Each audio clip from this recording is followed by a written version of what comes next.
പരിശുദ്ധ അമ്മയുടെ മാധ്യസ്ഥം അപേക്ഷിക്കാം. കൃപ നിറഞ്ഞ മറിയമേ, നിനക്ക് സമാധാനം. നമ്മുടെ കർത്താവ് നിന്നോടുകൂടെ, നീ സ്ത്രീകളിൽ അനുഗ്രഹിക്കപ്പെട്ടവളാവുന്നു. നിന്റെ ഉദരഫലമായ നമ്മുടെ കർത്താവ് യേശു മിശിഹാ വാഴ്ത്തപ്പെട്ടവനാവുന്നു. പരിശുദ്ധ മറിയമേ, തമ്പുരാൻ്റെ അമ്മേ, പാപികളായ ഞങ്ങൾക്ക് വേണ്ടി എപ്പോഴും ഞങ്ങളുടെ മരണസമയത്തും തമ്പുരാനോട് അപേക്ഷിച്ചു വരണമേ. ആമേൻ. മർക്കോസിൻ്റെ സുവിശേഷം 15-ാം അധ്യായം 34-ാമത്തെ വാക്യം വായിച്ചേ. 9-ാം മണിക്കൂറായപ്പോൾ യേശു ഉച്ചത്തിൽ നിലവിളിച്ചു, എലോയ് എലോയ് ലാമാ സബക്താനി. അതായത്, എൻ്റെ ദൈവമേ, എൻ്റെ ദൈവമേ, നീ എന്നെ ഉപേക്ഷിച്ചത് എന്തുകൊണ്ട്? അടുത്ത് നിന്ന ചിലർ, വായിച്ചേ, അടുത്ത് നിന്നിരുന്ന ചിലർ അത് കേട്ട് പറഞ്ഞു, ഇതാ അവൻ ഏലിയായെ വിളിക്കുന്നു. വായിച്ചോ. ഒരുവൻ ഓടി വന്ന് നീർപ്പഞ്ഞ് വിനാഗിരിയിൽ മുക്കി ഒരു ഞാങ്ങണമേൽ ചുറ്റി അവന് കുടിക്കാൻ കൊടുത്തുകൊണ്ട് പറഞ്ഞു, ആകട്ടെ, അവനെ താഴെ ഇറക്കാൻ ഏലിയ വരുമോ എന്ന് നമുക്ക് കാണാം. യേശു ഉച്ചത്തിൽ നിലവിളിച്ച് ജീവൻ വെടിഞ്ഞു. സമയം എത്ര മണിയാ? 3 മണി അല്ലേ? 9-ാം മണിക്കൂർ എന്ന് പറഞ്ഞാൽ 3 മണി. ഈ സമയത്താണ് ജെറുസലേം ദേവാലയത്തിൽ കുഞ്ഞാടുകൾ കൊല്ലപ്പെടുന്നത്. ആ സമയത്താണ് കർത്താവ് ഉച്ചത്തിൽ നിലവിളിച്ചുകൊണ്ട് ജീവൻ വെടിഞ്ഞു. ഒരു കാര്യം കൂടെ ഒന്ന് ഞാൻ പറയാം. അതായത്, ഈശോയെ കുരിശിൽ തറയ്ക്കുന്നതിന് മുമ്പ് ചമ്മട്ടി കൊണ്ട് അടിച്ചിട്ടാണ് പീലാത്തോസ് യേശുവിനെ കുരിശിൽ തറയ്ക്കാൻ ഏൽപ്പിച്ചു കൊടുക്കുന്നത്. ഞാനതിനെക്കുറിച്ച് ഇങ്ങനെയാണ് വായിച്ചത്. അതായത്, പഴയ നിയമത്തിലെ ഒരു ബലികളിലും ബലി അർപ്പിക്കുന്ന, ബലി കൊടുക്കാൻ കൊണ്ടുപോകുന്ന കുഞ്ഞാടിനെയോ കാളക്കുട്ടിയെയോ ഒന്നും ഈ ബലിക്ക് മുമ്പ് വേദനിപ്പിക്കില്ല.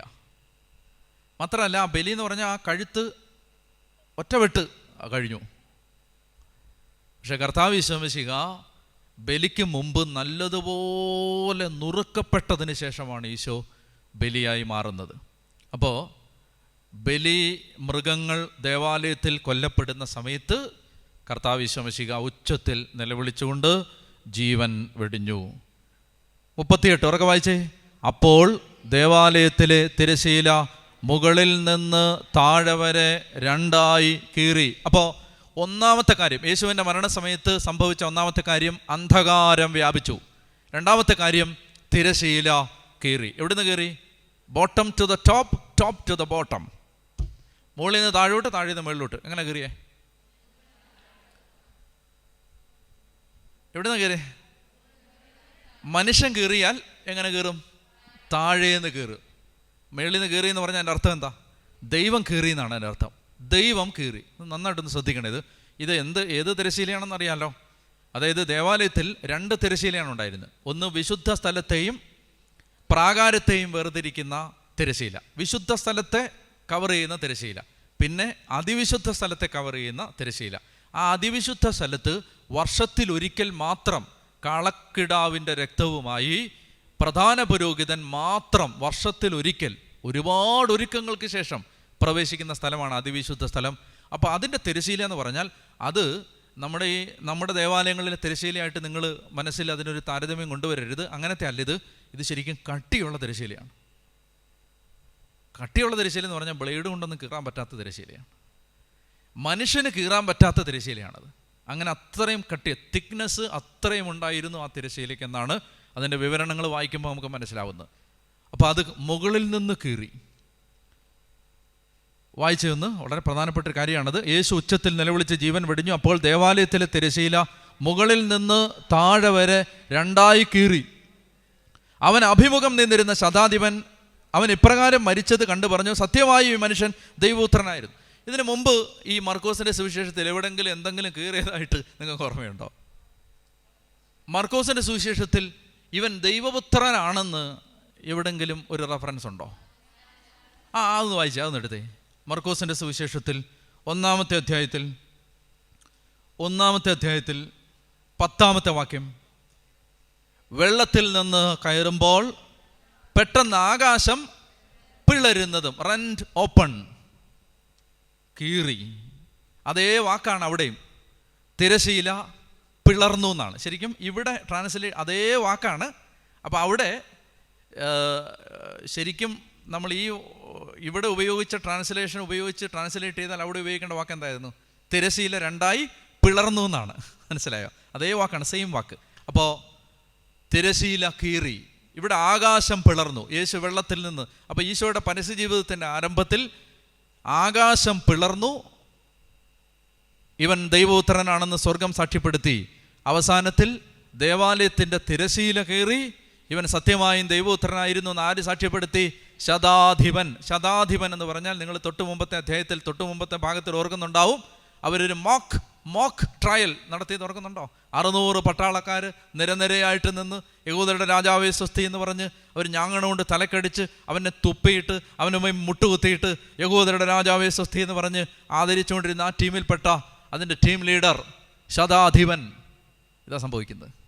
ഒരു കാലത്ത് അവനെ നിഷേധിച്ച് പറയുന്നവർ പിന്നീട് അവനെ ഏറ്റുപറയും.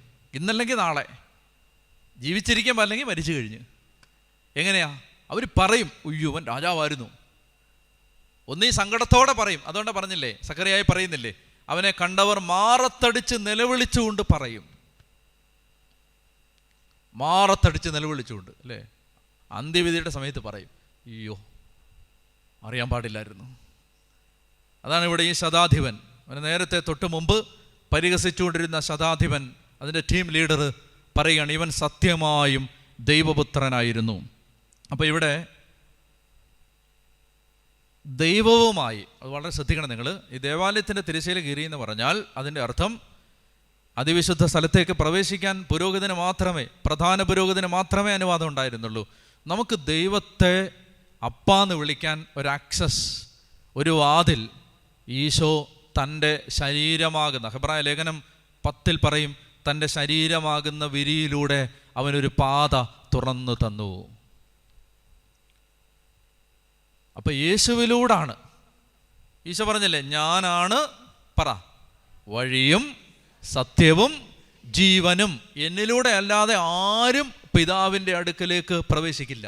അപ്പം ഈശോയാണ് വഴി, ഈശോയാണ് വാതിൽ. ഈശോയുടെ ശരീരമാകുന്ന വിരിയിലൂടെ ആ ശരീരം കീറിയപ്പോൾ, ആ ശരീരം മുറിക്കപ്പെട്ടപ്പോൾ ഒരു വാതിൽ തുറക്കപ്പെട്ടു. ആ ശരീരത്തിലൂടെയാണ് നമ്മൾ പിതാവിലേക്ക് പ്രവേശിക്കുന്നത്. അപ്പോൾ അതുകൊണ്ട് അവിടെയൊക്കെയാണ് നമ്മൾ ശരിക്കും ഈ വിശുദ്ധ കുർബാനയുടെ അമൂല്യമായ ആ പ്രാധാന്യം മനസ്സിലാക്കേണ്ടത്. ഈ ശരീരത്തിലൂടെയാണ് നമ്മൾ പിതാവിലേക്ക് കയറുന്നത്, യേശുവിൻ്റെ ശരീരത്തിലൂടെ. അപ്പോൾ ശതാധിപൻ വിളിച്ചു പറഞ്ഞു, ഇവൻ സത്യമായും ദൈവപുത്രൻ ആയിരുന്നു. അപ്പോൾ മൂന്നാമത്തെ കാര്യം അതാണ്, ശതാധിപൻ്റെ സാക്ഷ്യം. നാലാമത്തെ കാര്യം വായിച്ചേ, 40 വായിച്ചേ. ഇതെല്ലാം കണ്ടുകൊണ്ട് ദൂരെ കുറെ സ്ത്രീകളും നിന്നിരുന്നു. മഗ്ദലേന മറിയവും യോസയുടെയും ചെറിയ യാക്കോബിൻ്റെയും അമ്മയായ മറിയവും സലോമിയും ആ കൂട്ടത്തിൽ ഉണ്ടായിരുന്നു. യേശു ഗലീലയിലായിരുന്നപ്പോൾ അവനെ അനുഗമിക്കുകയും ശുശ്രൂഷിക്കുകയും ചെയ്തവരാണ് ഇവർ. കൂടാതെ അവനോടുകൂടെ ജെറുസലേമിലേക്ക് വന്ന മറ്റനവധി സ്ത്രീകളും അവിടെ ഉണ്ടായിരുന്നു. അതായത് ആണുങ്ങളെല്ലാം ഓടി, ഇപ്പം സ്ത്രീകൾ മാത്രമേ ഉള്ളൂ. കുരിശൻ ചുവട്ടിൽ നിന്ന് അവസാനം പോയത് ആരാണ്? പുരുഷന്മാരോ സ്ത്രീകളോ? കുരിശൻ ചുവട്ടിൽ നിന്ന് അവസാനം പോയത് സ്ത്രീകൾ. കല്ലറയുടെ അടുത്തേക്ക് ആദ്യം വന്നതോ? സ്ത്രീകൾ. കുരിശൻ്റെ ചുവട്ടിൽ നിന്ന് അവസാനം പോയവരാണ് കല്ലറയുടെ അടുത്തേക്ക് ആദ്യം വന്നത്. എന്ന് പറഞ്ഞാൽ യേശുവിൻ്റെ സഹനത്തിൻ്റെ നേരങ്ങളിൽ കൂടെ നിൽക്കുന്നവരാണ് അവൻ്റെ ഉത്ഥാനത്തിൻ്റെ പ്രകാശത്തെ ദർശിക്കാൻ പോകുന്നത്. കുരിശിൻ്റെ ചുവട്ടിൽ നിന്ന് അവസാനം പോയവരാണ് കല്ലറയുടെ മുമ്പിൽ ആദ്യം എത്താൻ പോകുന്നത്. ഈ സ്ത്രീകളാണ്. ആ സ്ത്രീകൾ ആരൊക്കെയാണെന്ന് മർക്കോസ് കൃത്യമായിട്ട് പറയുന്നുണ്ട്. 1 മഗ്ദലേന മറിയം, 2 യാക്കോബിൻ്റെയും യോസയുടെയും അമ്മയായ മറിയം എന്ന് പറഞ്ഞാൽ ഈ പരിശുദ്ധ അമ്മയുടെ മാതാവിൻ്റെ സിസ്റ്ററോ കസിനോ മറ്റോ ആയിരിക്കണം ഈ മറിയം. മറ്റേ മറിയം എന്ന് പറയുന്ന മറിയമാണ് കേട്ടോ. അപ്പോൾ മറിയം നിങ്ങൾ വായിച്ചിട്ടില്ലേ? മറിയമല്ലേ ഇവൻ്റെ അമ്മ? പിന്നെ യാക്കോബ്, യോസേ, ശിമയോൻ, യൂദാ. മനസ്സിലായോ? കസിൻസാണ്. ആ ടീമുകളാണിത്. യാക്കോബ്, യോസേ, അല്ലാതെ മാതാവ് പ്രസവിച്ച മാതാവിൻ്റെ മറ്റു മക്കളല്ല കണ്ടോ. അതുകൊണ്ടാണ് ഈ മറിയമാണ്. ഭാഗം ഓർത്തിരിക്കണം. വലിയൊരു ചോദ്യം ചോദിച്ചുകൊണ്ട് വരുമ്പോൾ ഈ ഭാഗം ഓർത്തിരിക്കണം. അത് മനസ്സിലായി. യാക്കോബ്, യോസേ, യൂദാ എന്ന് അവരുടെ അമ്മ ആരാണ്? ഈ മറിയമാണ് ഇപ്പോൾ പറയുന്ന മറിയം. മറ്റേ മറിയം.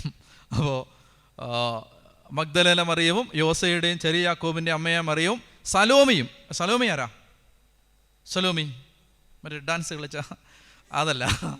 സലോമി ആരാന്നറിയാമോ? സലോമി എന്ന് പറയുന്നത് സെബദൈപുത്രന്മാരുടെ അമ്മയാണ്. മറ്റേ വന്ന് എൻ്റെ ഇളയ മകനെ ഇടത്തും മറ്റേ മകനെ വലത്തും എന്ന് പറഞ്ഞൊരു അമ്മച്ചി വന്നില്ലേ, ആ അമ്മച്ചിയാണ് സലോമി. ഓക്കെ, അപ്പോൾ അത്രയും പേരാണ് ഈ ഇപ്പോൾ കുരിശിൻ്റെ ചുവട്ടിലുള്ളത്. പിന്നെ അവർ മാത്രമല്ല, യേശു ഗലീലയിലായിരുന്നപ്പോൾ അവനെ അനുഗമിക്കുകയും ശുശ്രൂഷിക്കുകയും ചെയ്ത ഈശോയെ സ്ത്രീകൾ എങ്ങനെയായിരിക്കും ശുശ്രൂഷിച്ചത്? പറ. പാത്രം കഴുകുക, ചോറ് വിളമ്പി കൊടുക്കുക, തുണി അലക്കി, അതെല്ലാം പിന്നെ എങ്ങനെ ശുശ്രൂഷിക്കുന്നത്? ഈശോയെ ശുശ്രൂഷിച്ചു എന്നല്ലേ പറയുന്നേ. ഈശോയെ എങ്ങനെയായിരിക്കും ശുശ്രൂഷിച്ചത്? ആഹാരം കൊടുത്ത് കാണും, തുണി അലക്കി കൊടുത്ത് കാണും, പിന്നെ കാല് തിരുമിയൊന്നും കൊടുത്ത് കാണത്തില്ല. പിന്നെ അല്ല അങ്ങനെ കർത്താവിനെ കൂടെ നടന്ന് ശുശ്രൂഷിച്ച സ്ത്രീകളുണ്ടായിരുന്നു. ലൂക്കാ പറയുന്നുണ്ട് അത് കൃത്യമായിട്ട്. കുറേ സ്ത്രീകൾ. പിന്നെ സമ്പത്ത് കൊണ്ട് അവനെ ശുശ്രൂഷിച്ച സ്ത്രീകളെന്ന് പറയുന്നത്, അതായത് ഇങ്ങനെ കൂട്ടി ഭർത്താക്കന്മാരുടെ പോക്കറ്റിൽ നിന്നൊക്കെ അടിച്ചു മാറ്റുന്നതും പിന്നെ കോഴിമുട്ട വിറ്റ് കിട്ടുന്നതും ഒക്കെ ഇങ്ങനെ കൂട്ടി വെച്ച് ഈശോയ്ക്ക് കൊടുത്തിരുന്ന സ്ത്രീകൾ. സുവിശേഷ വേല ഏറ്റവും കൂടുതൽ സഹായിക്കുന്നത് പുരുഷന്മാരാണോ സ്ത്രീകളാണോ? സ്ത്രീകളാണ് കേട്ടോ, സ്ത്രീകളാണ്.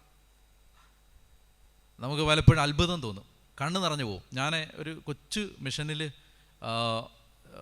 വികാരിച്ചനായിട്ട് പൊയ്ക്കൊണ്ടിരുന്ന സമയത്ത് ഒരമ്മ ഒരു 2-3 മാസം കൂടുമ്പോൾ കൊണ്ടുവന്ന് കുറച്ച് പൈസ ഇങ്ങനെ ചുരുട്ടി പിടിച്ച് കുർബാന കഴിയുമ്പോൾ കൊണ്ടുവന്ന് വെച്ചിട്ട് പറയും, സുവിശേഷ വേലയ്ക്കാന്ന് പറഞ്ഞ് തരും.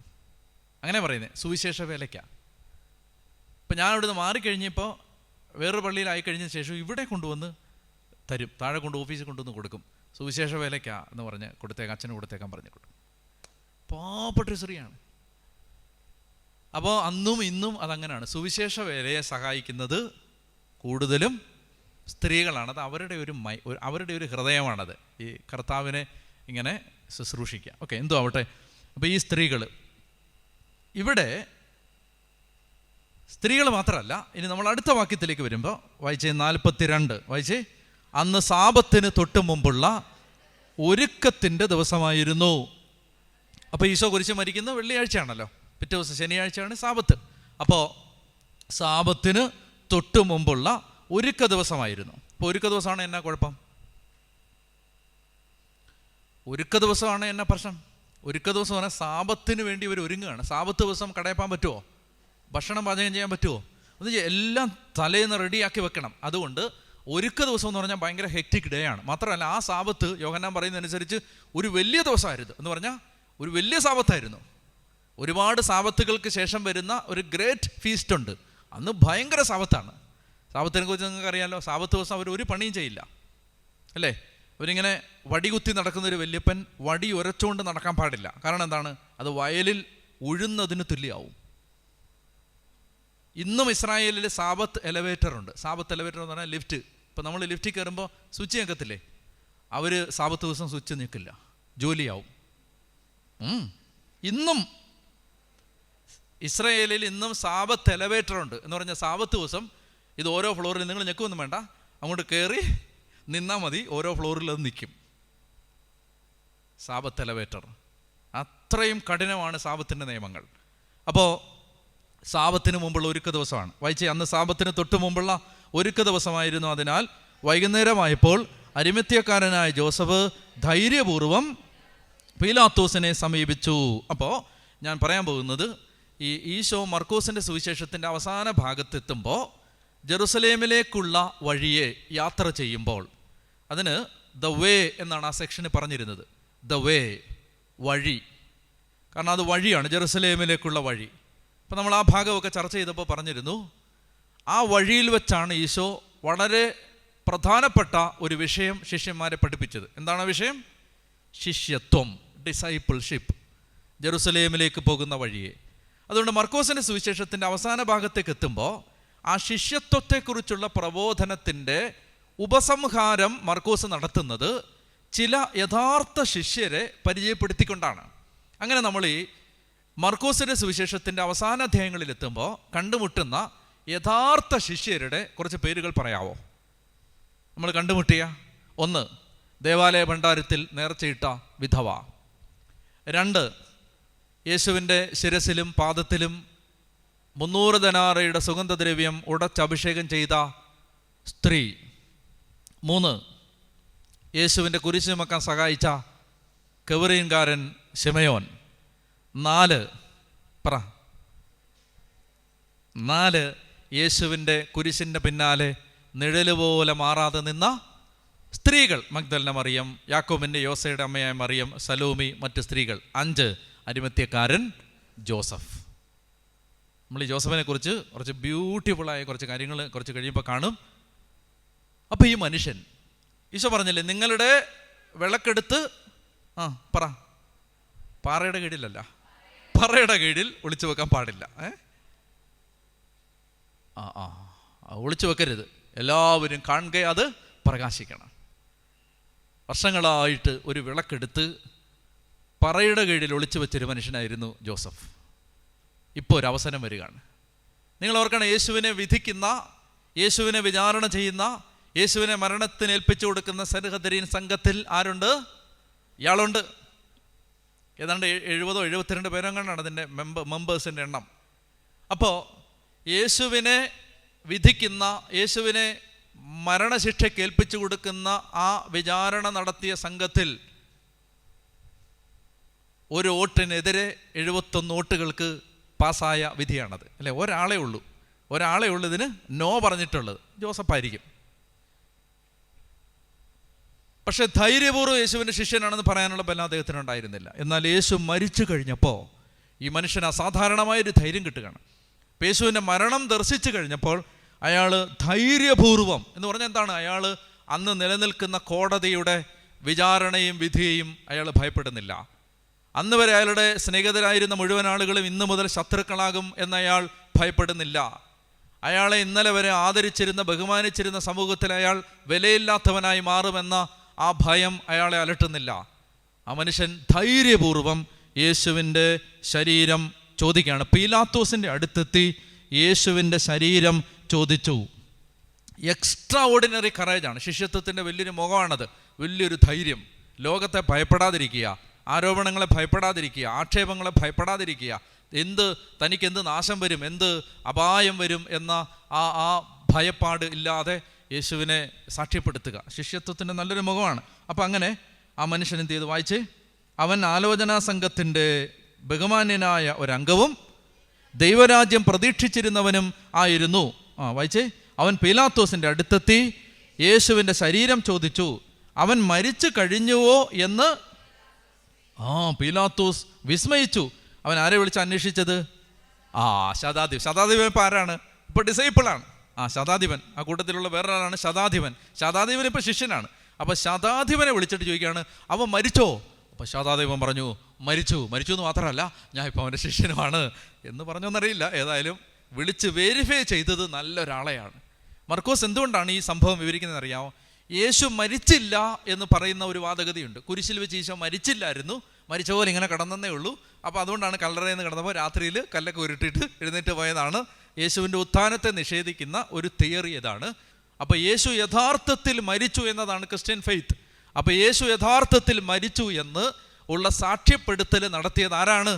ഒരു ശതാധിപൻ, ഒരു റോമൻ ഉദ്യോഗസ്ഥനാണ്, റോമൻ ബ്യൂറോക്രസിയിലെ ഒരു അംഗമാണ്, റോമ പട്ടാളത്തിൻ്റെ തലവനാണ്. അതുകൊണ്ടാണ് മാർക്ക് അത് പ്രത്യേകിച്ച് രേഖപ്പെടുത്തുന്നത്. ശതാധിപനെ വിളിച്ച് വെരിഫൈ ചെയ്തു, യേശു മരിച്ചോ? അവൻ ഇതിനകം മരിച്ചു കഴിഞ്ഞോ എന്ന് അന്വേഷിച്ചു. വായിച്ചേ. 45 ശതാധിപനിൽ നിന്ന് വിവരമറിഞ്ഞതിന് ശേഷം അവൻ മൃതദേഹം ജോസഫിന് വിട്ടുകൊടുത്തു. അപ്പം ഇങ്ങനെ എന്താണെന്നറിയോ, ഈ കുരിശി തറയ്ക്കുന്ന ആളുകളുടെ മൃതദേഹം 2 സാധ്യതയാണ്.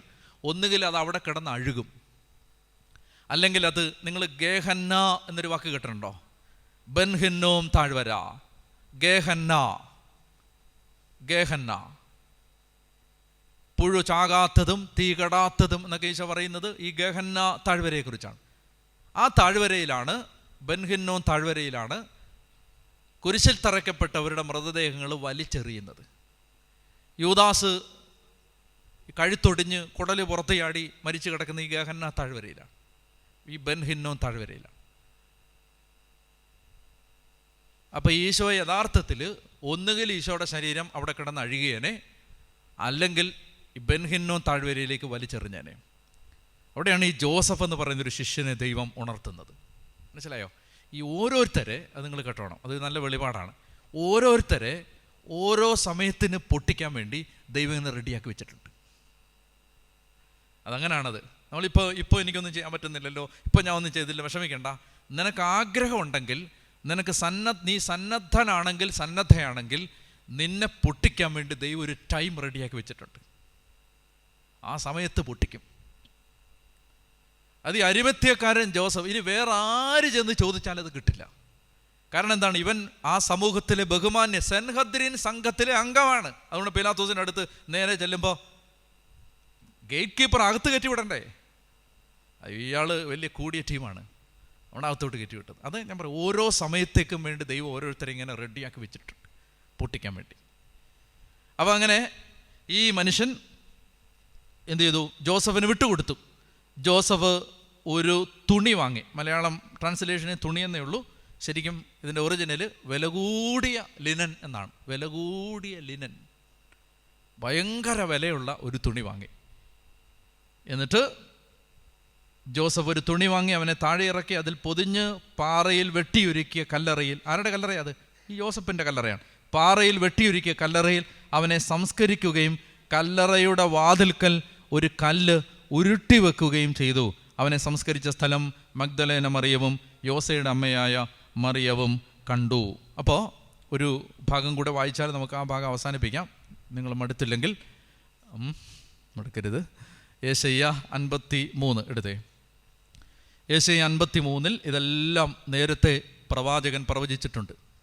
യെശയ്യാ 53:3 മുതൽ ഉറക്കെ വായിക്കാം. യെശയ്യാ 53:3 മുതൽ: അവൻ മനുഷ്യരാൽ നിന്ദിക്കപ്പെടുകയും ഉപേക്ഷിക്കപ്പെടുകയും ചെയ്തു. അവൻ വേദനയും ദുഃഖവും നിറഞ്ഞവനായിരുന്നു. അവനെ കണ്ടവർ മുഖം തിരിച്ചു കളഞ്ഞു. അവൻ നിന്ദിക്കപ്പെട്ടു, നാം അവനെ ബഹുമാനിച്ചതുമില്ല. നമ്മുടെ വേദനകളാണ് യഥാർത്ഥത്തിൽ അവൻ വഹിച്ചത്, നമ്മുടെ ദുഃഖങ്ങളാണ് അവൻ ചുമന്നത്. എന്നാൽ ദൈവം അവനെ പ്രഹരിക്കുകയും ശിക്ഷിക്കുകയും ദണ്ഡിപ്പിക്കുകയും ചെയ്തെന്ന് നാം കരുതി. നമ്മുടെ അതിക്രമങ്ങൾക്ക് വേണ്ടി അവൻ മുറിവേൽപ്പിക്കപ്പെട്ടു, നമ്മുടെ അകൃത്യങ്ങൾക്ക് വേണ്ടി അവൻ ക്ഷതമേൽപ്പിക്കപ്പെട്ടു. അവൻ്റെ മേലുള്ള ശിക്ഷ നമുക്ക് രക്ഷ നൽകി. അവൻ്റെ ക്ഷതങ്ങളാൽ നാം സൗഖ്യം പ്രാപിച്ചു. ആടുകളെപ്പോലെ നാം വഴിതെറ്റിപ്പോയി, നാം ഓരോരുത്തരും സ്വന്തം വഴിക്ക് പോയി. നമ്മുടെ അകൃത്യങ്ങൾ കർത്താവ് അവൻ്റെ മേൽ ചുമത്തി. അവൻ മർദ്ദിക്കപ്പെടുകയും പീഡിപ്പിക്കപ്പെടുകയും ചെയ്തു, എങ്കിലും അവൻ ഉരിയാടിയില്ല. കൊല്ലാൻ കൊണ്ടുപോകുന്ന കുഞ്ഞാടിനെ പോലെയും രോമം കത്തിരിക്കുന്നവരുടെ മുമ്പിൽ നിൽക്കുന്ന ചെമ്മരിയാടിനെ പോലെയും അവൻ മൗനം പാലിച്ചു. മർദ്ദനത്തിനും ശിക്ഷാവിധിക്കും അധീനനായി അവൻ എടുക്കപ്പെട്ടു. എൻ്റെ ജനത്തിൻ്റെ പാപനിമിത്തമാണ് അവൻ പീഡനമേറ്റ് ജീവിക്കുന്നവരുടെ ഇടയിൽ നിന്ന് വിച്ഛേദിക്കപ്പെട്ടതെന്ന് അവൻ്റെ തലമുറയിൽ ആര് കരുതി? അവൻ ഒരു അതിക്രമവും ചെയ്തില്ല, അവൻ്റെ വായിൽ നിന്ന് വഞ്ചന പുറപ്പെട്ടില്ല. എന്നിട്ടും വായിച്ചേ, ദുഷ്ടരുടെയും ധനികരുടെയും ഇടയിൽ അവൻ സംസ്കരിക്കപ്പെട്ടു. കണ്ടോ? എന്താണ്? ധനികനായ ഒരു മനുഷ്യനാണ് അരിമത്യക്കാരൻ ജോസഫ്. അവൻ്റെ കല്ലറയിലാണ്, അവൻ്റെ പേഴ്സണൽ ടൂമ്പിലാണ് ഈശോ സംസ്കരിക്കപ്പെടുന്നത്. അപ്പോൾ വായിച്ചേ, ദുഷ്ടരുടെയും ധനികരുടെയും ഇടയിൽ അവൻ സംസ്കരിക്കപ്പെട്ടു. അവന് ക്ഷതമേൽക്കണമെന്നത് കർത്താവിൻ്റെ ഹിതമായിരുന്നു. ഓക്കെ. അപ്പോൾ അങ്ങനെ എല്ലാ പ്രവചനങ്ങളും പൂർത്തിയാക്കിക്കൊണ്ടാണ് കർത്താവ് യേശുമിശിഹ ഈ കല്ലറയിൽ സംസ്കരിക്കപ്പെടുന്നത്. നമുക്കൊന്ന് കണ്ണുകളടച്ച് പ്രാർത്ഥിക്കാം. കർത്താവായ ദൈവമേ, അവിടുത്തെ മരണത്തെ എപ്പോഴും ഹൃദയത്തിൽ ധ്യാനിക്കാനും അങ്ങയുടെ മരണത്തിൻ്റെ അമൂല്യമായ, അവിടുത്തെ മരണത്തിൻ്റെ ശ്രേഷ്ഠമായ സാങ്കത്യം ഞങ്ങളുടെ ജീവിതത്തിൽ അത് ഞങ്ങൾക്ക് നേടിത്തന്ന രക്ഷയുടെ വില തിരിച്ചറിയാൻ ഞങ്ങളെപ്പോഴും സഹായിക്കണം എന്ന് ഞങ്ങൾ പ്രാർത്ഥിക്കുന്നു.